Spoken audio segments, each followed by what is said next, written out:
Aan die dag wat ek die olie op hulle gegooi het ons net wonderwerke gesien, soos apostel gesê het die Here magtige werke deur profet Alfonso gedoen. As 'n familie het hulle baie challenges deurgegaan. Baie dinge het gebeur, maar hulle het vasgehou aan die soem van die Here. En daarvoor sal die Here, as hy gespreek het, sal hy nie 'n woord terugkeer nie. En vandag gaan ons die olie op hulle gooi, waarvan profet Alfonso gaan ingeseet word in die posisie van 'n profet apostel.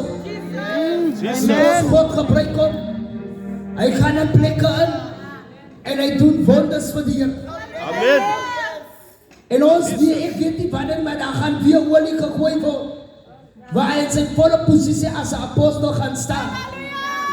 Maar omdat die Here om in die seisoen oprig om profete op te rig, soos 'n Samuel en 'n company te bou, gaan ons dit respekteer in die seisoen. Amen. En sy vrou staan met hom as die mondstuk.